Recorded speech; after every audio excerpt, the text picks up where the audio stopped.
Welcome back to Casual Gamer Oz, ladies and gentlemen, as we move into round 12 of Season 8 on F1 2017 Career Mode. We're in Belgium. We're going to get into this now.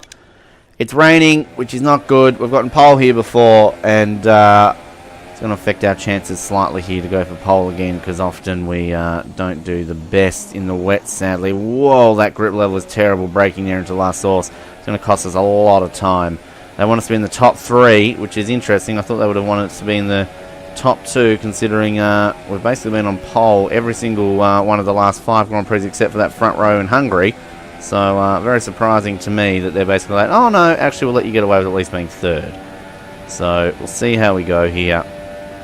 But hopefully we can get this wet session out of the way and it can be a dry race and make it a little bit easier for us. Obviously this is a race where last year we were on track to win it, similar to Hungary, and binned it on the last lap. So we want redemption for last year, just like we got redemption in Hungary last round. Hopefully we can make it 2 redemption wins in a row there, and take our 6th consecutive victory, which would be very, very nice indeed. Maintaining pole position pace here at the moment. Usually falls away about this section here though, I feel. Because you want to tiptoe around it slightly just with the rain. And we're getting ready to say hello to Cousin Johnny for another year, folks. You excited? You miss Cousin Johnny? I miss Cousin Johnny. Hopefully he's staying dry inside. Nice and warm here in Belgium. Oh. Well, we're still ahead. Everybody, Cousin Johnny, there he is. Hello, Cousin Johnny. See you, Cousin Johnny. See you tomorrow. Right, we're into the flat out last part here of Spa-Francorchamps. Can we'll just release the throttle ever so slightly there. Better to play it safe than sorry as we close out the lap in the bus stop. Non-stop, dancing the bus stop. Oh. We're just going to hold on to it here. Are we just going to hold on to it there? Oh, we've dropped down to 2nd. Wow, on the line. After never having qualified in 2nd before, it's 2 Grand Prix in a row. And we just lost out on the line there too, didn't we? Yeah, 300ths of a second. Holy cow, Batman. Wow.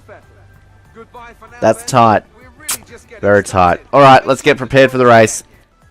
I'm going to do that now. Wow. Very, very tight indeed. We have won this race before, back in Season 6 with Toro Rosso, of course. So we have one here previously, and I did put in a new engine, of course, given that we were starting to show a little wear and tear in the old unit that we saw previously there at the Hungaroring. Alrighty, folks. If we can hurry up and get this to load for us, that would be all kinds of perfect. Thank you. Thank you. Thank you. Oh, we've got a dry race. Goody goody gumdrops. Alrighty. As always, we don't want to lose it into the first corner. It's a tricky dicky circuit, this one, and you definitely don't want to have front wing damage here in Belgium. It is one of those circuits that you definitely don't want front wing damage. Yep. Yep. Ready for this, folks. Really keep our championship hopes on track. Particularly heading into the 3 Asian ones, Singapore, Malaysia, Japan, which are kind of always hit and miss. Right, let's be patient going into turn 1. We want to be in a good position for the rest of the race. Good luck. Thank you, Jeffrey. Alright. Obviously on the outside here. We'll put into rich mode just for the beginning. Hope for the best. Coming into last source. It's a tricky one here in Belgium. As Vettel gets straight up there, and we're going to try and dive bomb here. Whoa, as we get a little clip. The tiniest clip. Said we've knocked the front wing, but I don't really feel it. I don't see the colour of it now. We're going to go around here. We're going to try this up into Eau Rouge. We're going to try this. Whoa, Hamilton gets on top of me there. Boom! Wow. That was tight. That was Webber on Alonso a few years ago. Wow. That felt good. And slight knock to the front wing, according to Jeff, but not enough to be coloured on the map, so that's good to me. We take it out of rich mode just to play it safe, And, whew. Alright. Thank you, Jeff. It was a nice start. I was worried there that we were really going to take ourselves out into Eau Rouge. I was saying about the Asian legs of this season. Obviously, Malaysia, we generally do okay at Malaysia. It's one we haven't won, of course. Singapore is just, yeah, it's a nervy one, Singapore. And Japan, obviously, we know how that generally plays out. So, they're the three that if we perform well in, we should be world champion. And obviously, two of those we've never won before. So, there are only 3 Grand Prix we've not won in this game before. And that is, of course, Singapore, Malaysia, and Abu Dhabi. So, hopefully, we can tick those off the bucket list. Maybe a legitimate win in Japan now that we've got a legitimate win in Hungary. Obviously, Japan and Monaco are a little bit of a question mark there in terms of our legitimacy, but our records will always show that we have won in those Grand Prix. But anyway, we haven't won here yet in Belgium. It's a long race. It's the longest lap on the calendar, of course. So, still plenty of time to bin this one. We've only done 1 lap. And Hamilton in second, Ricciardo in third. So, not sure what happened to our teammate or what happened to Bottas. So, interesting there. Stretch our legs with some rich mode up to Eau Rouge, up this amazing first section of the circuit. So much speed through here.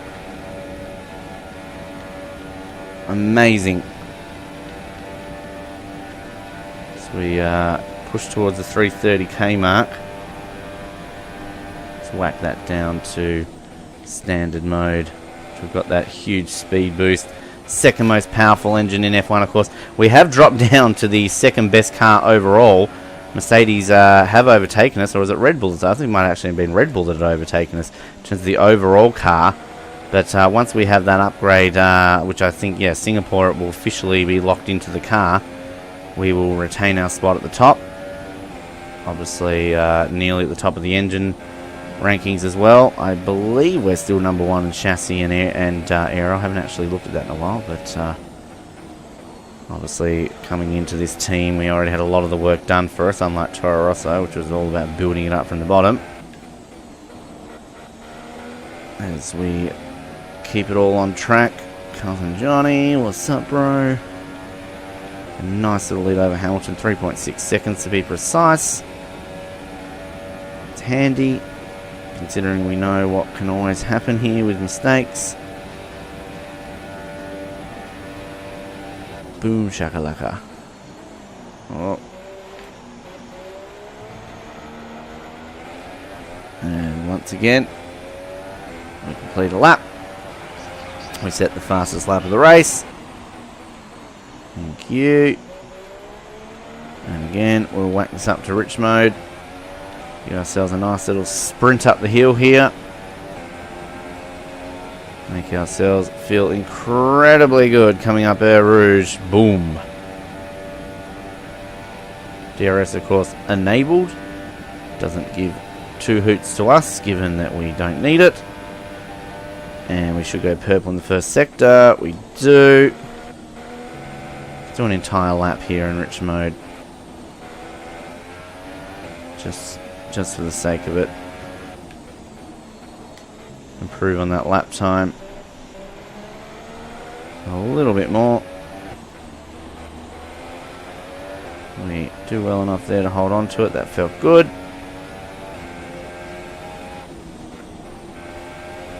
Release the throttle slightly there and take the rest of it flat out. This part here always does throw you off slightly. That's where I always get overtaken by cars there out of the nowhere, and they always tend to take me out of the track there. On line particularly. Alright. We just go ahead on our overall lap time there. Purple sector again. We've kept it in rich mode in this section. We haven't done that before. Get a little bit of grass there accidentally. And then we get here into the bus stop. Right, left. Oh, run myself wide there. That's ragged. That's probably going to cost us fastest lap on us there, I reckon. Yep. 600ths. That was to be expected given how badly I took that last part of the circuit there. Alright, let's keep it again going up the hill. Vettel's moved himself back up into third, so he's overtaken Ricciardo. So,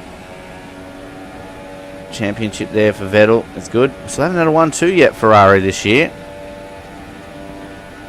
So, interesting that. Alright, standard mode back on. Should be fine. That will cost us a fastest first sector, but we don't give a shite. Doesn't give us any reward, of course, or incentive. Which I think it should be fastest lap. You get a point for. For sure, I think that should be a thing. Anyway. We now sweep around this left-hander. Keeps coming at you, bro. Redemption, hopefully, here, just like we got in Hungary for last year's stupid mistake on the last lap. We're on the penultimate lap here. And Johnny, 2 tenths down. That's fine. Bridge mode enabled again. May as well. We've got it available to us, so what the hey. Zoom. And clip the curve there. Whoa, get a little bit on that side there. Last lap time here, folks. Thank you, Jeffrey. Captain Obvious there. Once again, I just said that, I believe. Run myself a little too wide there at La Source. Thank you. Just telling me I've got breathing space of the car behind by a few seconds per lap. We know that. Hamilton will take a few points out of Vettel in terms of the championship, but I mean that no score in Hungary really cost him, because if you think about it, he was 50 points behind me coming into this, and I'm going to pull another 7 off him, so he'll be 57 points behind me. Now, of course, remember, my goal here is to win the championship by more than 25 points, because in that way, that kind of erases out of my equation that sneaky little flashback that I did in Azerbaijan, where I technically did retire from that Grand Prix, to my stupid little mistake. So, to make myself feel a little bit better, win it by more than 25 points, and then that way it wouldn't have mattered if I'd used that flashback or not. Might have rattled with my psyche a little bit more, who knows. Lost some momentum. But for the time being, we're achieving that ever so slightly. Alright. Say goodbye to Cousin Johnny for another year, everybody. It's been fun, Cousin Johnny. We'll see you next season, bro. Only 2 more seasons to go. Unless we do online, which we haven't done in a few seasons, as we're just trying to make our way through, of course, this career mode. Closing out this lap, we've got a massive, massive lead into the bus stop chicane. We will just saunter over the line here to win 6 in a row. No, 7 in a row. 7 Grand Prix in a row. 6, actually. 6. But we'll still take that 6 in a row. Feels good. Feels very good. And our first win in Belgium in a couple of seasons. And our championship lead now. We find ourselves at a point where we're 12 points better off, 9 points better off than we were last year. So, that's positive. Happy Ben. Still no Ferrari 1-2. Hopefully we can do that in Italy next time around. Home race win would be fantastic. We've won our home personal race. We want to win the team's home race as well. As off goes the champagne. Alrighty. So, how are we looking here? 45 points clear. Yes. Nearly 2 wins. Which is effective going into, of course, Singapore, where we could possibly have an issue. Alonso some points today. Congratulations, Fernando. Don't like you still, but anyway, we're leading the constructors. McLaren move ahead of Renault. So where did Alonso got 8th? Good job. Okay. All right, let's move forward. If we can win in Italy, we're going to be at least guaranteed to be 2 wins clear heading into a few uncertain races. So even if we fail in Singapore and say Japan, we've still got those 2-win gap up our sleeve. So this is a good little handy thing. We really need to win in Italy to maintain that. And to win our 7th in a row. Of course, we want to win in Singapore, though, because never won Singapore. It's one of the only 3 that we've never won. So, alrighty. Nearly won that rivalry. Surely we're close to being offered a first driver contract already. No? Alright. Alright, we'll be in Italy next. Home Grand Prix for a Ferrari. Hopefully we'll win in Monza in a red car for the first time. Like, subscribe, comment. I'll speak to you next time here on Casual Gamer Ross. Good night.